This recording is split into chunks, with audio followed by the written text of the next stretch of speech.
Gerald Adolph, what are your expectations for M&A in the second half? My expectations for M&A, by the way, when we talk about the second half, just for context, have nothing to do with what we saw in the early 2000s and the run-up to 2008 and 2007. That was just a unique set of phenomenon. So if you actually look at where we are, we're down a bit. People are not doing things that are speculative. There's still investor scrutiny, I won't say discouragement, but certainly high scrutiny on anything that sounds quote-unquote strategic. Read that as a lot of money and a long payout. But there are still sectors where there are sectors and themes where you see a lot of activity. In health, in solutions, in services, there are still some sectors that are ripe for consolidation. Let's talk about the healthcare sector since you mentioned it. We have seen a number of deals this summer. We saw Onyx spur Amgen's offer. We saw Tenet with Vanguard Health Systems. Do you expect this to continue? A lot of people thought that there would be no deals because of Obamacare.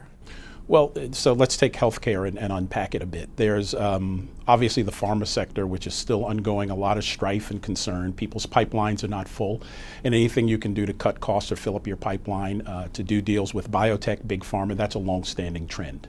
If you look in the hospital sector, that's a sector that is ripe for consolidation, and actually Obamacare, insurance reform and the like is actually accelerating that. The trend was there before because of IT and infrastructure spend and squeezed margins. It becomes even more so. And we expect to see a lot of hospitals change hand, probably 1,000 hospitals over the next few years. What about financials? This is a place where we haven't seen deals in a long time. Is it because the too big to fail banks are just too big to absorb any new banks without government scrutiny? There's that. They're obviously too big, and there's a lot of consolidation that's already occurred. There's a lot of uncertainty. I mean, all industries are suffering through uncertainty, but there's a massive overhang of uncertainty still in the financial sector. Now, Warren Buffett made a big splash buying Mid-American Energy. A lot of people thought that after he did that, people would rush in and buy other utility companies. It hasn't happened. And that's what happened with the railroads. He went out and bought Burlington Northern, and everyone wanted to buy a railroad after that. Will we see more energy companies bought, and any expectations that Warren Buffett will bring out his elephant gun and go shooting again? Yeah, it's when I was doing chemicals, we used to call that strategy by chemicals week. You know, you sort of look on the cover and that's what I'm going to buy.